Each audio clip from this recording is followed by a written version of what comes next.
Alright, here are the games of the month of May, and I have a pretty decent sized stack. I'm out in my garage again. It's just easier to be out here, mainly because my son is he's 2.5 and he's starting to sleep in his own bed, and he wakes up really easily. So being in the garage, I can talk a lot easier than being in the house and wake him up. But anyway, I'm gonna just go game by game here. Some PSP games. I got Ys 1 and 2, Chronicles, just the UMD. I haven't really played much of this. I just made sure that it worked, and I don't even think I even got far enough to get like a save going. But another PSP game I got, which is Valkyrie Profile, the PSP version. I tried testing this out, and I had some bad luck with it, where it wouldn't load.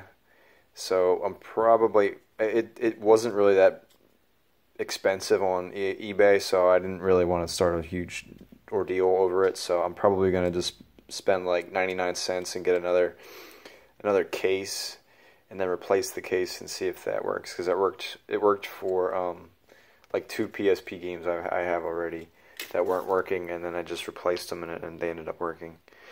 So we'll see if that works. Another reason why I got the Valkyrie Profile UMD is because I had this case for the game, and it was, when I got the case, it was just an empty case.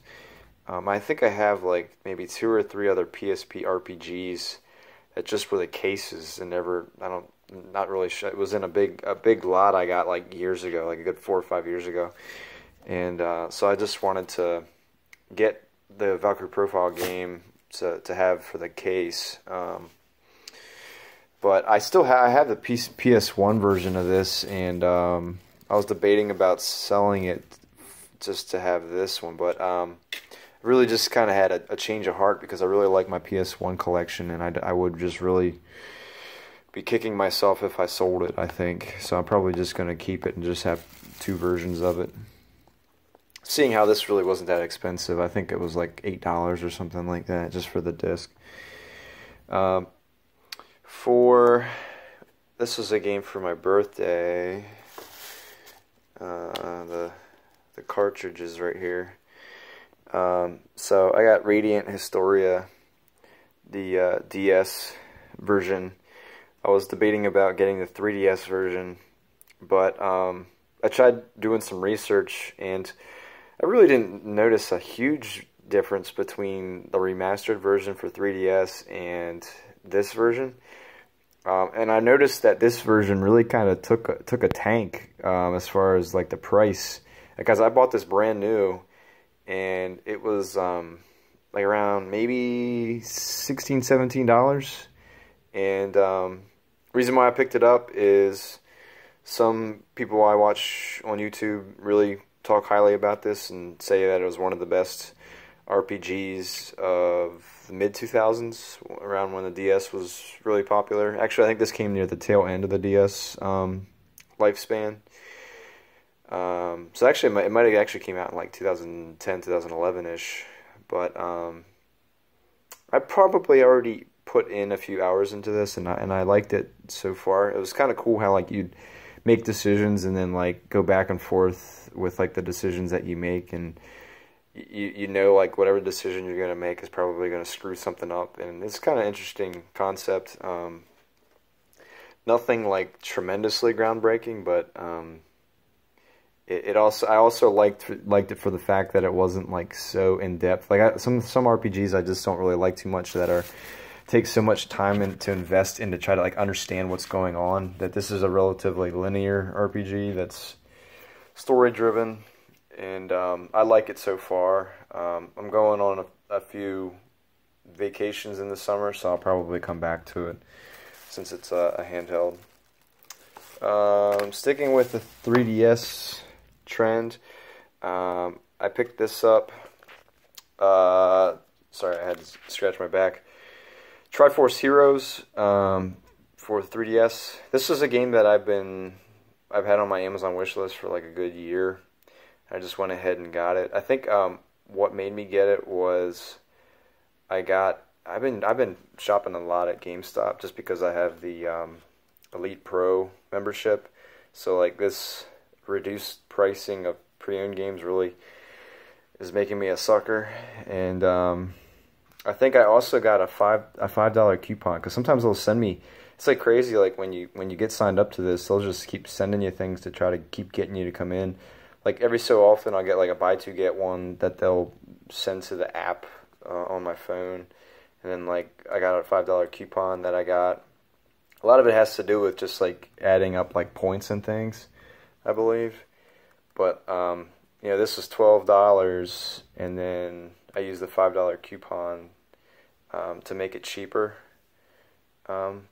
So I couldn't resist, because I mean these Zelda games are going to be the games that I'll be glad that I got when they were cheaper, rather than waiting years from now and then regretting it.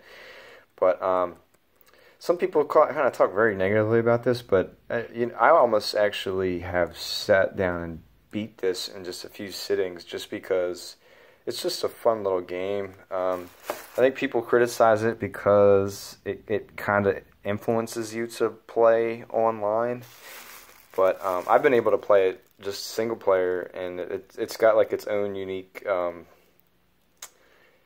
style to it if you do play it by yourself. And it reminds me of the GameCube version. There's a GameCube Zelda where like it's like a multiplayer game. I can't remember what it's called, but it reminds me a lot like that, and that's really what they were going for. And I'm glad I picked it up. A Switch game that I think I got this. This went down to like $14.99. I think I'm getting this. I don't think I used my $5 coupon for this one. I think I used it for this one, and I got this for literally like $10. So at GameStop, this is marked down to $14.99, brand new, and it's a pretty decent game. It's kind of rough around the edges. It almost looks like a GameCube game, but I mean that's not the reason why I wanted to get it. I got it because it was an interesting kind of game, similar to like the collectathon games from like the 64 era, I would say. It takes a lot of inspiration from the Mario 64, Sunshine, and Galaxy games to make its own like kind of open world exploration, except the individual little worlds are very small. So it is very similar to the Mario formula, but if you can get it for like $10, it's a good investment, I think. Alright, the current game I have in my PlayStation 4, I haven't played it in like at least a week or so, but I am really enjoying it. This is a limited run game. It came with stickers too. I probably should keep it in the case, but this is Momodora Reverie Under the Moonlight.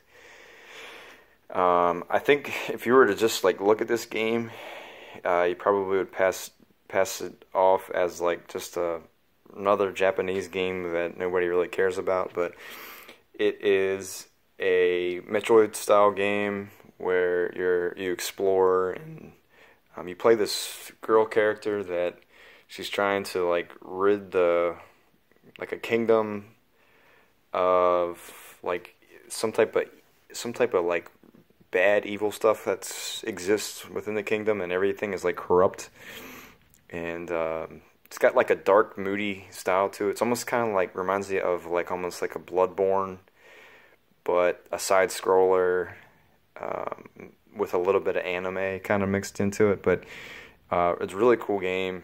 I'm glad I got it. I know it sold out pretty quickly, and these are the types of games like this game and Hyper Light Drifter kind of remind me. They kind of have like a unique vibe to them. They're the types of games that I'm glad that that I'm interested in, and I'm glad I have them. This Xbox One game is the one I've been playing, and it's in my system currently, and I'm really enjoying it. Is Evil Within 2. I like this better than the first one. I know it tries to have like an open world type setting, but it's still like a smaller scale like open world to like navigate. It's not like humongous, but it's been good so far. I probably played like 2 or 3, probably close to 3 hours of it so far. I don't know how long it really is. I know that there's chapters, and the chapters for me honestly really aren't progressing all that fast. So I don't know if that's a good thing or a bad thing. But I like it so far. I think I maybe only spent no more than $20. Might have been like maybe like $18.99, like all off of Amazon type of thing. On GameStop, they had a Elite Pro sale or whatever you want to call it, and I took advantage of one of the sales, because the Elite Pro sale was a Saturday sale that was for like new games, and they marked down this Shadow of War game. Sorry, I feel like I'm like drunk right now.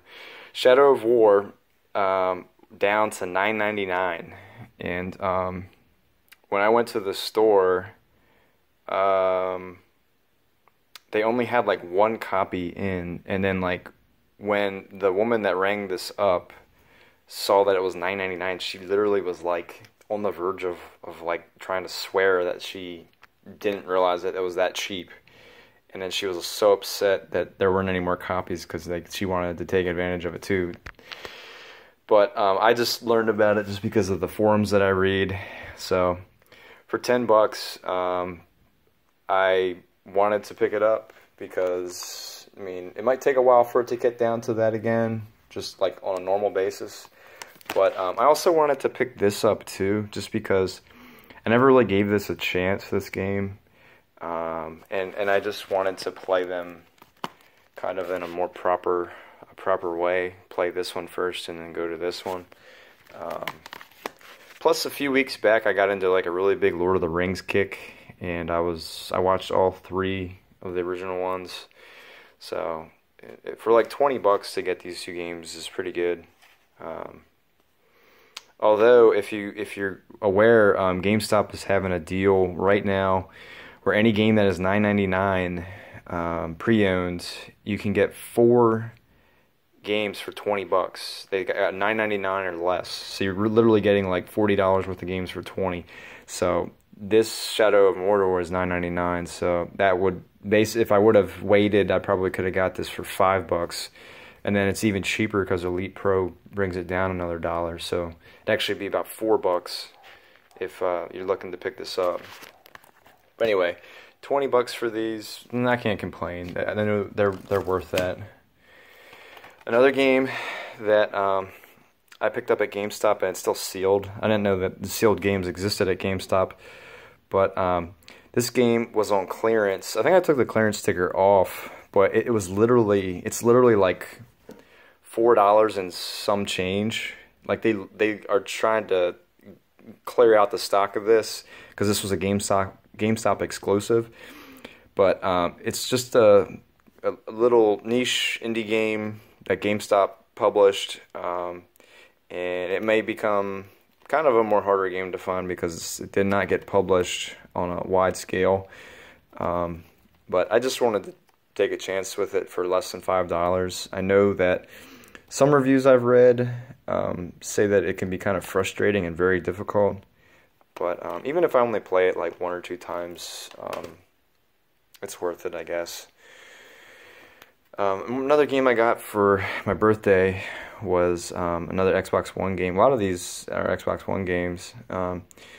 Is The Surge, and I think this was a pretty good deal. Some of the games I purchased for my birthday were all pretty low price games on Amazon. Always keep games on my wish list, and then I just keep track of when the prices fall, and then I try to buy them when they're at their lowest. But the Surge is a game that is still sealed, and I hope to play it over the summer.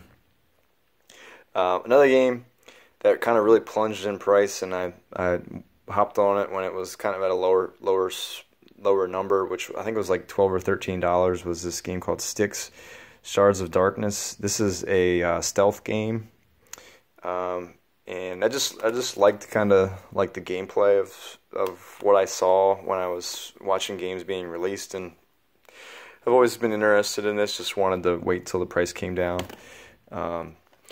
And also too, if you're not familiar with Surge, I didn't really say much about it, but that is kind of like a game inspired by Dark Souls. It's got more of a futuristic style gameplay to it. It's from the makers of Lords of the Fallen. So Lords of the Fallen was already a type of game that was trying to mimic the Dark Souls formula. So the Surge was also doing that as well. So I wanted to give it a chance. Hopefully it'll be okay, well, both of them. And then the last one I got is a PS4. I think this is an exclusive. I know that there was another Claydon game for the Vita, but this is kind of like an upgraded version. Or I don't think it's a sequel. I could be wrong, but it's an NIS game called Claydon Returns. This is Sengoku. And it is a sprite-based indie game that 16-bit action RPG, which I remember when I first saw like this was announced, I thought it was kind of cool.